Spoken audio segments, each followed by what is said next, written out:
Salut à tous et bienvenue dans une nouvelle émission de Débat Foot Marseille au lendemain d'une triste prestation marseillaise à Nîmes. On va forcément en parler, on va décrasser ce match. Il y aura d'abord le décrassage individuel de Nico qui va nous faire une petite humeur, une mauvaise humeur forcément sur ce match et on va rebondir ensemble. On parlera aussi de mercato et on le fera ensemble avec Julien. Salut Julien. Salut Mourad. Tu étais venu déjà pour nous présenter le Tweet OM Talk Show. Oui. Qui a évolué comme les Pokémon. Qui a évolué comme les Pokémon, c'est voilà. ça. Qui s'appelle maintenant Olympien le Olympien.fr, c'est ça. C'est ça. Donc, et il y a un site qui est en préparation. Il y a un site qui va bientôt arriver. Et c'est tous les lundis, donc ce soir. Lundi, donc ce soir, il y aura un talk et maintenant, on a l'avant-match, un jour avant le match. Voilà. Voilà, donc avec René Le Belge, fameux René Le Belge. Exactement. Très sympa, Zempequinho et puis beaucoup d'invités qui viennent aussi. Vous avez du bon monde et c'est sympa, c'est une bonne humeur supporter. C'est frais, voilà, c'est dans l'ambiance supporter, exactement. Et à tes côtés, Nicolas Affiol, le pilier de FCM, de retour de vacances. Yes, 2 semaines de vacances, je reviens. J'étais en forme hier, avant le match. Là, il était chaud hier. Ouais, j'étais chaud, j'avais envie. Là, je suis un peu énervé. Justement, t'es énervé. Viens, prends la parole. C'est un pays libre ici, tu peux parler. Viens, dis-nous tout ce que tu as pensé de ce match. Donc, 3-1 contre Nîmes, à Nîmes. Ils sont où les Marseillais ? Disons qu'hier soir, c'était un peu difficile de voir ce match-là. Alors, je ne vais pas tomber dans l'excitation généralisée comme sur les réseaux sociaux. Ça reste le deuxième match de la saison. Ils ne sont clairement pas prêts. Mais j'ai retenu quand même 3 points par rapport à cette défaite. Je vais vous exposer. Mon premier point, c'est le déficit mental. Je ne comprends pas que Garcia n'ait pas encore réussi à corriger ce défaut qu'on a déjà vu la saison dernière. C'est-à-dire qu'ils sont rentrés dans le match doucement. On savait que les Nîmois, ils allaient leur sauter à la gorge. Mais non, ils sont rentrés tranquillement, ils se sont fait secouer tranquillement, ils ont pris un but tranquillement. Mais la grosse différence par rapport à la saison dernière avec ce qu'avait réussi à inculquer Garcia, c'est que ça n'a pas vraiment réagi. Alors oui, il y a le super but de Thauvin avec cette contre-attaque magique. Mais mis à part ça, pas de jeu, pas de relance, pas d'agressivité, une passivité incroyable. Donc ça, c'est mon premier point. Mentalement, qu'est-ce qui s'est passé ? Deuxième point, le collectif. Où est l'animation collective ? Alors ça y est, on presse un peu Gustavo, Sanson, Payet il a moins de ballons, il n'y a plus rien, c'est fini ? Alors je veux bien croire que physiquement ils sont moins bien, mais on ne peut pas présenter un jeu collectif aussi pauvre. Donc là, ça m'inquiète profondément parce que ça, c'est pas nouveau. L'OM a proposé des beaux matchs la saison dernière, mais aussi des matchs comme ça. Et là, je commence à m'inquiéter. J'espère que Garcia a des plans B et des plans C. Et enfin, pour revenir à Rudy Garcia, moi, je me pose une question, c'est sur ses choix. Alors, il récupère ses mondialistes, ses champions du monde et sa recrue Caleta Tchar. On sait qu'ils ne sont pas au point. Qui commence à en incorporer, à la rigueur, moi, qu'il ait mis Mandanda, ça ne me choque pas. Poste de gardien, c'est spécifique, il ne pouvait pas deviner qu'il a encore se blessé. Qu'il fasse jouer Rami, c'est le taulier de la défense, ça ne me choque pas. Par contre, le petit Caleta Tchar, il débarque, il ne parle pas français, il ne connaît personne. Il le fait jouer directement, alors que le petit Camara avait fait un bon match à Toulouse, avec sa qualité de relance par rapport au pressing nîmois, ça n'aurait pas été un mal. Et il fait jouer Thauvin directement, alors qu'on sait que Thauvin, oui, il a très envie de jouer, oui, il a très envie de marquer, mais il a joué 10 minutes, il a marqué l'autre jour. Il pouvait lui dire, tu joues une petite demi-heure, ça sera déjà pas mal, on fera jouer Sarr d'entrée de jeu. Voilà. Donc moi, ces deux choix-là, je ne les comprends pas. Et les conséquences, on les a vues, parce que physiquement, ils se sont fait monter dessus. Il y avait peut-être des joueurs qui étaient plus prêts pour pouvoir jouer ce match-là. Donc ma conclusion, elle est simple, c'est l'année dernière, on avait pris le bouillon à Monaco. Là, on prend le bouillon chez les promus. Et comme l'année dernière, on va devoir se réveiller face à Rennes au Vélodrome dimanche. Donc j'espère que ça ne sera pas le même match que l'année dernière. Très bien Nico, il ne manquait plus que le PowerPoint, tu sais, c'est important le PowerPoint, les slides. En 3 points. Voilà, l'écran qui descend tout doucement, comme ça, qui remonte tout doucement, ça nous a manqué. Mais c'était ton analyse à froid. Donc Julien, est-ce que tu es d'accord un peu avec les 3 points qu'a soulevé Nico, qui étaient donc le déficit mental, jeu collectif absent et la compo de Garcia ? Alors, chose à rajouter. Alors oui, totalement. Je trouve que l'analyse est plutôt bonne. Moi, ce qui m'a vraiment dérangé, c'est la composition. C'est vraiment la base de tout. Quand j'ai vu, je me suis dit, l'équipe type déjà si tôt dans la saison, alors que tu as les mondialistes qui reviennent depuis le 6, tu as Caleta Tchar qui ne parle pas encore français, qui ne connaît personne dans l'effectif, qui est déjà aligné. Ça m'a énormément interpellé. Je me suis dit, allez, pourquoi pas, c'est une équipe de promus, c'est peut-être là qu'ils voulaient les lancer justement pour avoir un match facile. Malheureusement, ça n'a pas été un match match facile. Mais j'ai un peu, pour rebondir sur ce que tu dis, je crois que c'est un petit peu ce qui transpire de ce match. On a l'impression que Rudy Garcia, que les Marseillais s'attendaient à un match un peu facile. Quand on entend Maxime Lopez, c'est Nico qui me faisait remarquer ça au micro de Canal pendant le match. Maxime Lopez dit « Oh oui, non, ils nous ont pressé dur, c'était à la 30e minute, quelque chose comme ça. Ils nous ont pressé dur, tout ça, mais ils vont baisser de pied physiquement, donc on va prendre le dessus tranquillement. » L'impression qu'on a été au Costières avec cette idée un petit peu de… On a été très naïf, ouais. Un peu naïf. Le plan, c'était on laisse passer l'orage et après, avec notre technique, on fera la différence. C'est exactement ça. C'est un peu léger quand même. Mais tu aurais dû faire ça. Alors, laisser passer l'orage, oui. Mais si tu jouais beaucoup plus bas, beaucoup plus compact, beaucoup plus dans l'agressivité sur le porteur du ballon, là, tu as l'impression que tu voulais faire les deux. C'est-à-dire à la fois laisser passer l'orage, mais à la fois jouer très haut pour pouvoir produire du jeu, marquer rapidement. Sauf que tu t'es rendu compte que tout le match, tes deux ailiers étaient beaucoup trop hauts, qu'on s'est fait prendre dans le dos quasiment systématiquement. Et du coup, sur des joueurs qui ne sont pas en forme, qui ne sont pas encore en place, ça provoque ce que ça a provoqué, c'est-à-dire un match décousu de notre part, un match complètement où on perd la maîtrise du ballon, alors que c'est notre qualité. Il n'y a pas eu de maîtrise. première. Moi, je vois Thauvin à la mi-temps, il était énervé au micro de Paga. Il lui disait, je comprends pas, on fait que balancer, on est en panique, on n'a pas de ballon. Moi, j'étais totalement d'accord avec lui. C'est quoi ces relances? Ça ressemblait à un match de préparation au final. C'est-à-dire Bournemouth, c'était une cata pareil. Exactement. On s'est encore cru dans un match de préparation où on balançait les ballons en espérant qu'un joueur, et sachant qu'on n'avait aucun joueur de profondeur en plus devant, Thauvin n'était pas encore assez en forme pour pouvoir proposer de la profondeur. Je trouve qu'on a été trop naïf sur ce côté-là. On aurait peut-être dû se rassurer défensivement. Et le seul but qu'on met, c'est sur quoi? Une contre-attaque rapide et claire, soit une récupération de balle, c'est tout. Enfin de la précision technique. Et enfin de la précision technique surtout. Ouais. Bon, on va passer à la deuxième rubrique que les habitués de Football Club de Marseille connaissent dans le décrassage plus classique. Donc il y a d'abord l'analyse à froid qui a été un peu longue cette fois-ci, il y a beaucoup de choses à dire. Et on va parler maintenant du fait du match. Quel est pour toi, Julien, le fait le plus marquant du match, celui qui décide un peu de tout? Alors le fait marquant, il n'y en a pas vraiment parce que ça a été on va dire une continuité d'accumulation d'erreurs. Le fait marquant, c'est peut-être la compo de Garcia. C'est tout à fait ça, c'est-à-dire de faire entrer cette compo-là, de les jeter un petit peu dans l'arène, et c'est le cas de le dire pour le coup, et du coup de provoquer ça, c'est-à-dire des joueurs qui ne sont pas en forme et des joueurs qui ne se rassurent pas du tout. Là, on propose quoi au petit Tchaleta Tsar? Un match où il a été complètement… Alors pas nul, mais… Justement, moi je pense que on revient encore sur le fait qu'on a dû… que Garcia a dû se dire que ça doit être un match qui ne doit pas être trop difficile, donc c'est le moment parfait pour les lancer, etc. Tout ça, tu vois, l'approche du match, je pense qu'il y a quelque chose.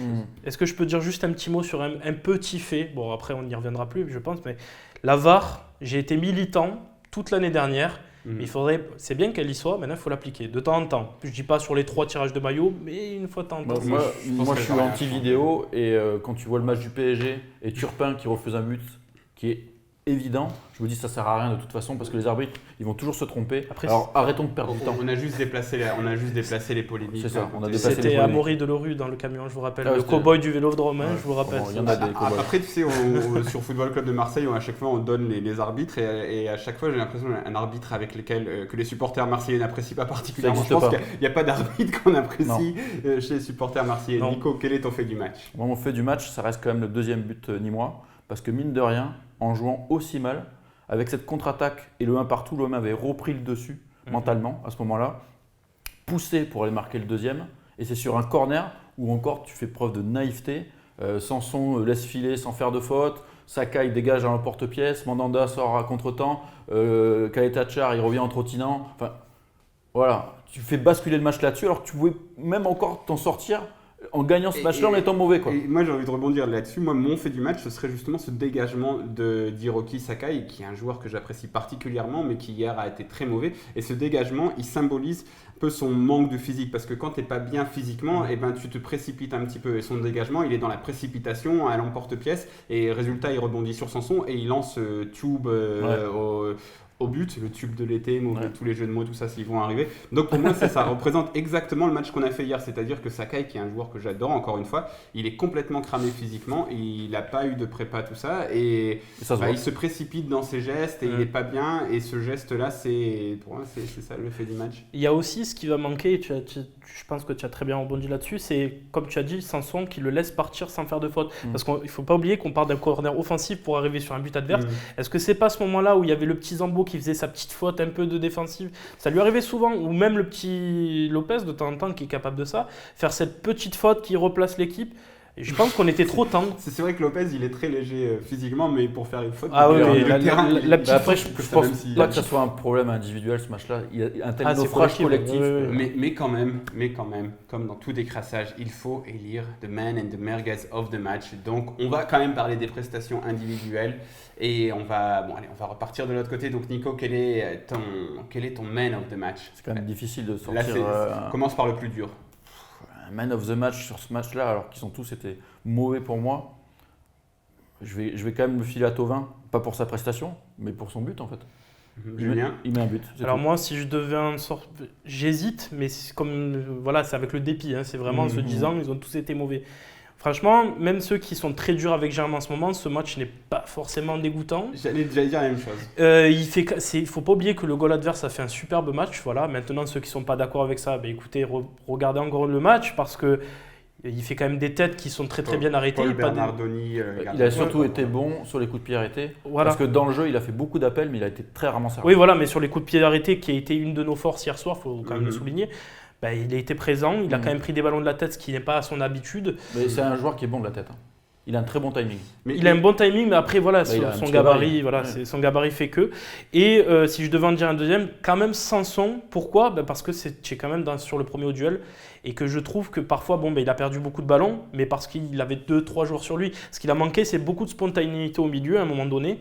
Et il s'est retrouvé esselé. C'est pour ça que je dis collectivement, ils ont trop subi le pressing au milieu. Voilà, mais sur sa prestation individuelle, il n'a pas non plus été dégoûtant. Moi, je suis d'accord avec toi. Moi, j'ai vu qu'il y en a certains qui ont descendu de Sanson. Mais pour moi, ce poste-là de 8, ça lui va très bien. Je trouve qu'il a un volume de jeu, de course. Justement. Il est en train d'apprendre, il n'est pas arrivé. Mais il a un volume de course. Je trouve que physiquement, je le sens beaucoup plus sec, beaucoup plus costaud dans les duels l'année dernière. Moi, je pense qu'il est fait pour ce poste-là. Avec un bon Gustavo aussi. Première minute, il a été surpris par l'engagement nîmois. Oui, mais il doit progresser. Mais je pense qu'il est fait pour ce poste-là. Avec un bon Gustavo, ça peut faire une très belle paire. Moi, si je devais choisir un man of the match, je rebondirais, je choisirais aussi Germain. Et donc, ça va être particulier. Encore une fois, donc, je vous renvoie sur une humeur que j'avais fait il y a plus d'un an, où quand Valère Germain est arrivé, je trouvais qu'on le survendait beaucoup trop, notamment dans les médias, parce que son père, un ancien joueur qui a des connexions ici et là. J'étais vraiment très énervé d'entendre tout le temps quand Valère Germain ratait une passe, on me disait « Ah, il a raté une passe, mais l'idée était bonne ». Ça s'est passé pendant très longtemps. Quand il arrive au mercato d'été l'année dernière, je fais un tweet où je mets c'est ce que avec tu vois, quand tu vois un peu avec le recul, c'est quand même très marrant. Je me dis, avec Germain, on a récupéré quelqu'un qui a une qualité plus ou moins similaire dans un registre complètement différent à Gomis, qui va nous apporter à peu près le même nombre de buts. Je m'étais fait détruire, pas parce que Gomis était censé être meilleur, mais parce qu'on a dit « Mais tu comprends rien au ballon, Valère Germain, c'est le Dybala français, il va nous apporter 25 fois plus que Bafé Gomis ». Ce qui n'était pas le cas. Valère Germain, c'est un remplaçant parfait dans une équipe du haut de tableau. Ou un joueur de complément derrière un attaquant. Un joueur de complément, tout ça. Et maintenant, il se fait détruire à l'inverse, parce qu'après cette hype survendue sur ce joueur, de dire que ça va être le nouveau tueur, le monstre, l'attaquant qui nous manquait, JPP qui met des triplés contre stand. Après cette hype, il y a eu le contre-coup de tout ça. On s'est dit, putain, mais il est nul. Et puis il y a un fameux youtubeur dont on ne citera pas le nom qui casse des télés, qui s'en prend à lui, même quand c'est pas Germain qui est au centre des débats. Pas comme en finale de l'Europa League où il m'a beaucoup énervé comme tout le monde. Mais voilà, là je trouve que Valère Germain, c'est un joueur moyen. Il a fait un match de joueur moyen et il a même été bon sur le coup de pied arrêté. Même sur le but, vous remarquerez que c'est lui qui dégage le coup franc. Ça part d'un coup franc en Nîmois, il le dégage de la tête. Proprement, bien sûr. Il a eu fait beaucoup de relances défensives d'ailleurs sur ce match-là. Il a pris beaucoup de ballons. Mais en fait, Germain, c'est le syndrome du joueur qui se retrouve propulsé entre guillemets star par la faiblesse de ton joueur qui est censé être le joueur star. Et ça, c'est un problème de la direction. Mais aussi parce que dans les médias français, il a été survendu. Il a été survendu. Ouais, il a été survendu. Il y a une approche particulière autour de Valère Germain. Mais hier, ça a été l'un des moins nuls. Je suis d'accord avec ça. Bon, il n'a pas été top non plus. On va pas voilà, non, c'était un des moins nuls. Tu as dit la bonne expression. Parce que là, je te dis que dans les commentaires, on va dire encore en train de défendre Germain. J'étais l'un des premiers à l'attaquer. Sinon, maintenant, on va passer à ce qui nous excite tous, la merguez, là où il faut être méchant. Julien, quelle est ta merguez du Alors, match? ma merguez, alors c'est peut-être étonnant pour certaines personnes, mais pour moi c'est Mandanda. J'en parlais avec Cabezon, si vous le connaissez sur Twitter, il a à peu près le même avis que moi là-dessus. C'est un joueur sur 2018, je ne le reconnais plus. C'est très dur parce que pendant très longtemps, ça a été le taulier. Voilà, on a tous été contents de le voir revenir. Malheureusement, sur ce match-là, et sur les précédentes prestations, on retrouve beaucoup de lacunes. Ce corner qui passe entre les jambes où personne ne le reprend, il y avait 3 Nîmois seuls. Bon, il y avait une erreur de la défense, mais le ballon qui passe entre les jambes, c'est très moyen. La sortie sur le but de Sakai, alors on pourra dire ce qu'on veut, je l'ai trouvé assez lent au final, il est aussi contestable. Ses relances dans l'axe, malheureusement, il y a plus Zambo pour dire que c'est lui qui fait le mauvais contrôle, parce qu'au final, il fait cette relance dans l'axe qui est toujours préjudiciable très souvent en tout cas. Pour un joueur d'expérience, c'est étonnant. Et il se reclaque. C'est quand même troisième problème musculaire. En 6 ou 8 mois. Voilà, en 6 ou 8 mois. En 6 mois, musculaire, c'est une blessure on sait qui peut devenir récurrente et c'est très étonnant. Je pense qu'on se dirige vers une saison en demi-teinte. Il faut voir.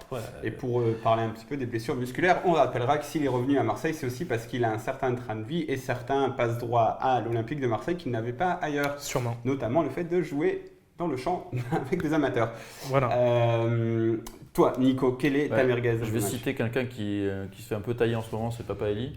Donc là, c'est un sandwich de merguez, quoi. Donc c'est difficile d'en sortir une. Moi, j'en sors une parce que c'est un joueur que j'aime bien. Et c'est pour ça que j'aime bien tailler les joueurs que j'aime bien aussi. C'est Lucas Ocampos, parce qu'il a toujours été un peu limité dans son utilisation du ballon. Même si l'année dernière, il a marqué un peu plus de buts et il y a eu des moments où c'était pas mal. Mais là, non seulement dans l'utilisation du ballon, c'était un scandale. Il en a touché peu. Et même dans le combat. On l'attendait dans un match comme ça. On savait que les Nîmois allaient arriver comme des fous. Mais même là, il n'a pas été bon. Et je pense que c'est parce qu'il est limite physiquement. Tu vois, il revient de blessure. Et ça dit quelque chose sur notre effectif aussi. On n'a pas le choix. On aligne Thauvin et Ocampos. Il y a plein de mecs qui ne sont pas prêts physiquement. Alors, on sait que la prépa physique pour un club comme l'OM, ils ne sont pas encore au top. Mais là, entre ceux qui ne sont pas au top, ceux qui rentrent de vacances, ceux qui reviennent de blessure, ça fait un peu peur. Moi, je vais parler d'un joueur qui est censé être au top physiquement puisqu'il a fait toute la prépa et ça fait un moment qu'il m'énerve un petit peu sur le terrain, c'est Jordan Amavi. Et je commence à avoir très peur parce que j'en ai déjà parlé quand il signe à l'Olympique de Marseille. Donc je vais voir des supporters d'Aston Villa pour leur demander un peu leur avis sur les 2 dernières saisons. Et alors, il n'y en avait aucun qui était triste de le voir partir. Et ce qu'on m'a dit, grosso modo, c'est quelque chose comme... He's average defensively, il est moyen défensivement. He looks good when he goes forward. Il donne une bonne impression quand il va de l'avant. Mais but his last touch is poor et sa dernière touche est mauvaise. Et c'est vrai que en fait, j'ai l'impression qu'il donne une certaine impression, Jordan Amavi, et il nous a tous donné cette impression sur les premiers mois. Tu te dis oh putain, il va vite, oh ouais, il court, c'est un vrai arrière gauche. Sauf qu'en fait, quand tu regardes en détail, il y a assez peu de passes décisives. Souvent, ses centres, ils sont au 25e poteau. Défensivement, c'est pas toujours top. Il y a quelques largesses. Hier, en plus de ça, il rate des contrôles, il rate certaines choses. Et je me demande si cette impression de vitesse, de fulgurance, elle n'a pas un peu bluffé tout le monde et elle bluffe pas un peu aussi tous les recruteurs depuis plusieurs années qui se disent c'est un excellent joueur. Et... Je pense qu'il n'y a pas que ça quand même. Je pense qu'il y a aussi une question de confiance et qu'il ne s'est jamais remis de sa blessure. Moi j'espère, moi j'ai été bluffé. Moi je dis que comme je dis pas que c'est un super joueur, il a des lacunes, mais je pense que là il n'est pas à son niveau non plus. Il n'arrive pas à retrouver la confiance qu'il faisait le plus parce qu'il allait vite. Mais je trouve que son pied gauche n'était pas si mauvais que ça au début et qu'il était intelligent dans ses jaillissements, etc. Là, il joue à contre-temps. J'ai l'impression qu'il n'a pas, quand il est revenu à l'OM, quand il est venu à l'OM, pardon, il y avait Patrice Evra, donc il avait plus ce statut de gagner sa place et du coup peut-être qu'il en a.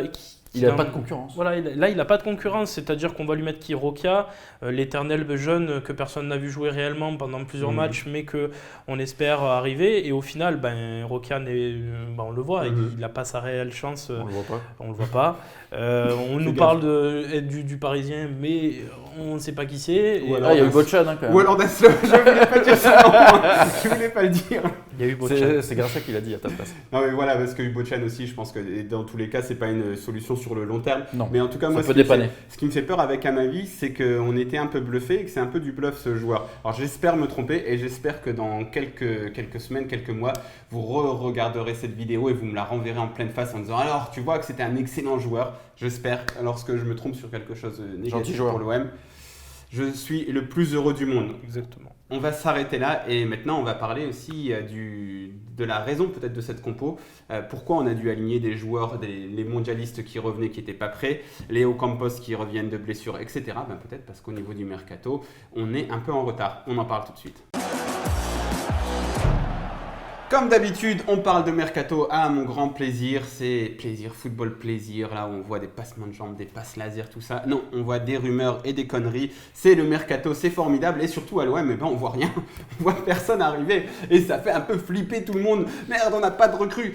Et on risque d'en avoir parce que moi, je suis parti en vacances. Donc mercredi dernier. Donc je pars en vacances. Et puis là, boum, boum, boum, boum. Ça commence à parler de Radonjic, le Serbe. Donc Nemanja Radonjic. Voilà, c'est plus qu'en parler. Ouais, voilà. Donc apparemment, ce serait fait, le dossier Balotelli était ressorti, donc Zaza était aussi ressorti, machin, tout ça, ça commence à clairement s'accélérer, ça parle beaucoup du milieu de terrain, de Rongier, il y a vraiment des contacts qui sont pris, donc on a l'impression que le mercato marseillais a vraiment passé la seconde en ces derniers jours. Il est temps, j'ai envie de te dire. Justement, donc il reste 11 jours, les mercatos anglais et italiens sont fermés et on a l'impression que certains clubs français attendaient justement que ces mercatos se terminent. Vous connaissez la fameuse blague de l'été, il faut attendre que la Coupe du Monde se termine, que la DNCG, que les maillots Puma. Et attendre que le mercato se termine. Ah non, ça marche pas ça. Voilà. Bon bref, toutes ces deadlines qui sont finalement passées maintenant, on a l'impression que maintenant les clubs français vont agir et l'Olympique de Marseille va agir. Donc, question que j'ai envie de vous demander, c'est est-ce que l'OM n'avait pas d'autre choix que d'agir de cette manière à cause de la configuration du mercato, notamment les clubs anglais et italiens qui disparaissent plus tôt, ou est-ce qu'on répète les mêmes erreurs que l'année dernière, Julien? Alors moi je pense que sur ceux qui pensent comme ça, en tout cas, sont un petit peu naïfs parce que alors on est obligé de passer par le parallèle avec les clubs concurrents du Big Four, sans parler de Paris bien évidemment parce qu'ils n'ont même pas besoin de recruter en réalité, mais si tu prends Monaco, ils ont très peu recruté quand même. Et ils ont très peu recruté de toute façon. Bon, ils sont un petit peu bloqués aussi vis-à-vis d'achat. Mais si tu prends Lyon, ils avaient déjà recruté entre guillemets 2 joueurs avant même la fin de l'année. 3 joueurs avant même la fin de l'année sportive. Le défenseur central de 17 ans. Okay. Oui, c'est une pépite. Désolé, Mais sinon, tu avais Dubois et Terrier qui sont quand même surtout pour Terrier qui est un bon espoir du foot français. Et je me dis que eux, ils ont eu raison d'attendre. Leur priorité étant en défense, ils ont pris Denayer. Et ils sont aussi sur un autre joueur en défense.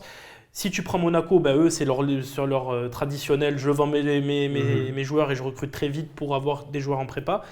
Moi, je me souviens d'un discours de Garcia qui disait « je veux avoir des joueurs, mais rapidement », c'est-à-dire pouvoir faire une préparation avec eux. Et au final, tu te rends compte que le discours change, on te dit qu'on n'a plus besoin d'avant-centre, on te dit qu'on n'a plus… mais c'est de la com, ça. On attend.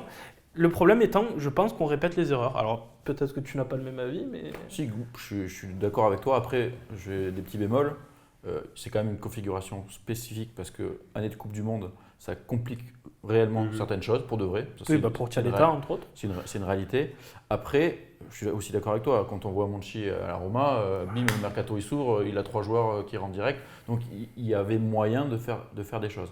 Après, je pense que l'OM est aussi dans un cadre financier assez austère et strict. Donc du coup, ils ne peuvent pas se permettre d'aller trop vite en lâchant trop d'argent. Bon, au final, ils vont peut-être se retrouver à lâcher trop d'argent. On l'a vu avec Mitroglou et Abdenour l'été dernier. Mais je pense qu'avec tous ces facteurs-là, ça a compliqué les choses. Je pense qu'on aurait pu avoir un juste milieu, c'est-à-dire peut-être signer 1 ou 2 joueurs très vite. Mais pour cela, il aurait fallu surtout anticiper les départs. Parce qu'on parle des arrivées, mais je pense que c'est surtout au niveau des départs où on a pris du retard. Mais même pour finir sur cette configuration du mercato, donc même si on n'avait pas le choix, qu'on s'adapte, parce que peut-être Balotelli par exemple, plus on avance, moins Nice aura le choix de nous lâcher près de 10 Et Raiola aussi. Et Raiola aussi, mais est-ce que ça ne nous pénalise pas là tout de suite parce que du coup on n'a pas de recrues, parce que ces recrues ne sont pas Balotelli est suspendu pour l'instant. J'ai un avis très tranché là-dessus si tu veux. Pour moi, on se trompe vraiment sur le dossier Balotelli, mais pas dans le sens de prendre le joueur, mais dans le sens de vouloir faire des économies de bout de chandelle. C'est-à-dire qu'on est en train de découvrir, avec un directeur sportif donc, qui a déjà traité avec l'agent par le passé, qu'il faut lâcher de l'argent à Raiola, qu'il faut lâcher de l'argent à Nice. Moi, je pense que dans tous les cas, ça sera une bonne affaire. Et ça aurait été d'autant plus une bonne affaire si on l'avait fait plus tôt d'un point de vue marketing. Là, aujourd'hui, les gens ne le veulent même plus, le joueur.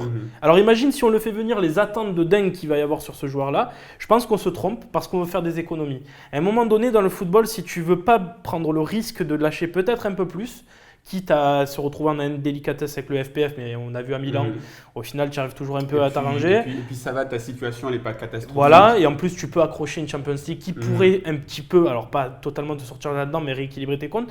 Mais tu ne fais pas l'effort nécessaire et tu prends le joueur trop tard. Tu vas lui donner des attentes, mais c'est pas s'il arrive, des attentes monstres. Donc je pense qu'on est en train de se tromper sur ce dossier-là. Et si tu ne veux pas le faire, si tu ne veux pas payer Raiola, mais passe à autre chose. Prends-en un autre rapidement.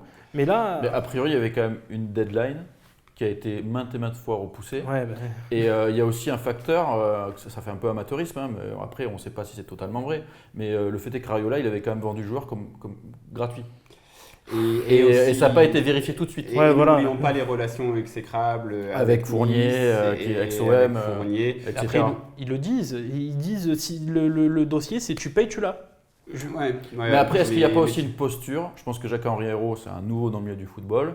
Il a quand même des idées assez arrêtées. Oui. Est-ce qu'il peut être question de posture? Non, moi je ne veux pas me faire avoir, je ne veux pas baisser mon slip, même si au final il le baissera peut-être, mais le fait est qu'il ne veut pas le baisser tout de suite. Et je suis d'accord avec toi. Balotelli, famé, tout le monde levait les bras. Mario Balotelli, génial. Ouais. Aujourd'hui, c'est bon, ça nous a saoulé Mario Balotelli. Exactement. Voilà, mais il y a aussi d'autres postes parce qu'au final, Tchaleta Tsar, ok, donc on verra ce que ça donne, mais on l'a fait jouer hier, même si là il y avait d'autres joueurs qu'on pouvait faire jouer, mais au niveau des ailiers, il y a donc Radonjic qui devrait arriver. Et hier, on n'avait personne. Donc au Campos, moi je ne suis pas sûr qu'il soit au top physiquement parce qu'il est revenu de blessure. Thauvin, il n'était pas au top physiquement, mais on ne l'a pas fait venir. Donc là voilà. Après, est-ce que ça aurait été le top aussi de lancer directement sa nouvelle recrue, tout ça? Mais en sachant que quand tu as des nouvelles recrues dans un groupe, les joueurs déjà installés, ça les pousse un peu aux fesses. Quoi. Ouais, bien sûr. Donc on parle de ça, on parle de Radonjic, de Balotelli, de Zambo vendus aussi donc en Angleterre, et tous ces deals ils ont été faits avec des agents un petit peu spéciaux.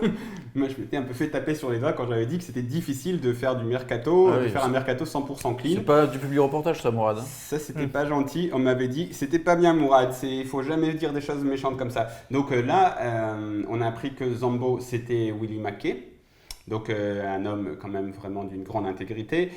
Donc Raiola, on ne le présente plus non plus. Et donc Fali Ramadani, l'agent de Radonjic, apparemment il était aussi sur le deal avec Tchaleta Tsar, qui est aussi quelqu'un de très très particulier, macédonien, qui travaille beaucoup dans les Balkans avec des méthodes aussi très particulières. Ouais. Je vous invite à regarder la vidéo que Romain Molina a fait sur le sujet, il en connaît beaucoup plus que moi là-dessus. Mais qu'est-ce que ça vous inspire justement, ce fait de travailler avec ces agents-là? Justement, c'est très bien que vous venez sur ce sujet-là. En fait, Jacques-Henri découvre que le monde du football, c'est pas fait de principe comme on pourrait en avoir dans le monde de l'entreprise. Il avait d'emblée écarté, comme tu l'as dit, une certaine quantité d'agents, mais il se retrouve, il se rend compte qu'il pour avoir des joueurs très intéressants ou des bons joueurs tout simplement, tu es un petit peu obligé de travailler avec ce genre d'agent parce que ça t'arrivera pas tous les jours de travailler avec le petit agent gentil qui va faire tout pour que ça arrive et compagnie. Je pense qu'il découvre des choses, mais le problème c'est est-ce qu'il tire des enseignements à chaque fois? On le voit avec la campagne d'abonnement qui s'est, on va dire, oui, il a tiré l'enseignement parce qu'on a beaucoup joué sur le fait que Balotelli allait venir pour remplir le stade, mais il y a beaucoup de choses où j'ai l'impression qu'il ne tire pas d'enseignement. Il y a un peu autour après la finale de l'Europa League. Justement, c'est le point central. Pourquoi tu ne profites pas de cet enthousiasme, de cette visibilité, mine de rien, tu es quand même en finale d'Europa League, pour faire quelques coups mercato, pour même quitte à poser l'argent. Mais justement, c'est aussi ça, j'en ai déjà parlé, mais la rigidité qui est sans doute bénéfique pour un club comme l'OM de Jacques-Henri Hérault. Parce qu'on a eu beaucoup de débordements et que l'OM est un club qui est beaucoup plus regardé que les autres par la justice, parce qu'il y en a des débordements comme ça dans tous les autres clubs français. Et même, il y a des trucs bien plus scandaleux que ce qui se passe à l'OM. Mais en France, les radars sont fixés sur l'OM. Donc la rigidité de Jacques-Henri Hérault, elle est peut-être bénéfique. Mais lorsqu'on arrive sur un truc comme le mercato, elle se heurte un peu à une folie. Et c'est pour ça que finalement, t'arrives par travailler avec des agents, finir par travailler avec des agents comme Ramadani, Mackay. Mais ce que tu disais, moi je pensais une illusion. Il y avait un très bon reportage sur France 3 d'un journaliste d'investigation qui travaille sur les mafias, qui expliquait comment la mafia était rentrée dans l'OM à l'époque avec Baresi et toute sa clique.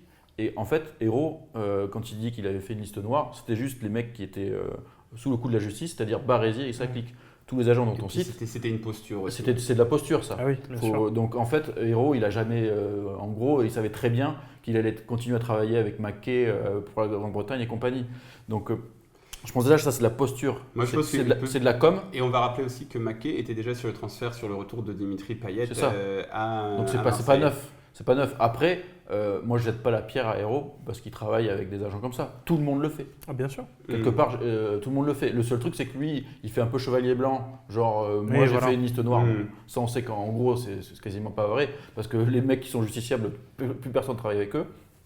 Et d'un autre côté, on sait que ça demanderait beaucoup plus de temps sans passer par ces agents-là. En fait, c'est aussi pour essayer de gagner du temps, mais au final, ça marche pas non plus du feu de Dieu. Bon, donc on va revenir sur le terrain de foot et on va parler de Nemanja Radonjic. Donc je suppose que, comme tout le monde, vous ne le connaissiez que très peu. On va pas mentir. Tu as un avis un peu sur le joueur, des impressions? Pas du tout. Voilà, moi je laisse la main sur celui-là. De ce qui se dit, voilà, de ce qu'on a tous vu de YouTube, ça serait un joueur plutôt technique, c'est-à-dire l'inverse d'Ocampos, qui est un joueur plutôt de cœur, on va dire, un joueur qui met son cœur sur le terrain. Après, ça reste un Serbe, donc je pense qu'il a du cœur aussi. Aussi, voilà, c'est peut-être un joueur qui allie les deux pour le coup, mais je pourrais pas t'en dire plus que ça. Je vais pas vanter une analyse dessus. Moi, je ne connais pas le joueur non plus, mais j'ai des amis, j'ai des contacts dans l'Est, enfin surtout Lazare de Footballski qui m'en a donc un peu parlé, qui suit le championnat serbe de manière très régulière et qui m'a dit que c'était un très bon dribbleur, que c'était quelqu'un qui avait des vraies capacités techniques, mais qui était un peu fou et qui par moments aussi pouvait peut-être faire le dribble de trop, mais qu'il était dans tous les cas sur la pente ascendante parce qu'on a lu des histoires aussi sur ses problèmes de discipline lorsqu'il était au centre de formation de l'AS Roma. Et ces problèmes de discipline, voilà, il les a eus, c'est pas une invention, il avait tendance à beaucoup trop sortir, etc. Mais on lui a adjoint quelqu'un apparemment pour le driver un petit peu, donc il est à ce niveau-là sur la pente ascendante et sur le terrain, il est de mieux en mieux, il commence à confirmer ses qualités. Donc voilà, mais c'est encore en attente de confirmation, c'est aussi ce qu'on m'a dit, ce que les gens de Footballski disent, qui sont la référence sur le football de l'Est. Donc voilà, c'est ce que ces personnes-là m'ont dit. En tout cas, c'est un espoir. Et c'est ça aussi, c'est un coût 12 millions parce que forcément, Nico, d'habitude, se dire à 12 millions, on a acheté un joueur qui va être prêt tout de suite, mais ça va être un espoir encore. Non, mais ça, moi, ça me plaît, que ce soit Kaleta-Tchar ou, comment tu dis, Kaleta-Tchar ou Radonjic. Radonjic, je ne le connais pas. Après, le profil me plaît parce qu'on investit sur des jeunes qui peuvent exploser. C'est un pari, ça peut être risqué, mais je préfère ça, surtout que dans le même temps, Cabella, qui a des qualités footballistiques, mais qui ne correspondent pas à l'OM pour moi, c'est un très bon joueur de club moyen. Donc à cette année, c'est parfait pour lui. On se débarrasse de lui. NJ va peut-être trouver un accord pour le Sporting. Pour moi, NJ, il a beau avoir des qualités de vitesse, c'est le QI 0 du football. Donc moi, perdre ces deux joueurs-là pour prendre un prospect, prendre un peu de risque et peut-être avoir la chance d'avoir un jeune, en plus des pays de l'Est, moi, parce qu'on aime bien la mentalité de ces joueurs-là qui explosent à l'OM, j'aime bien cet axe-là en tout cas. Moi, ça me plaît. En plus, c'est ce qu'on attendait au final, c'est de se dire, tiens, enfin, Zubi qui nous ramène des joueurs qu'on ne connaissait pas, qu'on n'attendait pas. Les fameuses pépites qu'on n'attendait pas. C'est encore une pépite de Garcia, ça. Ah bon, voilà. Vu qu'il a connu à l'AS Roma.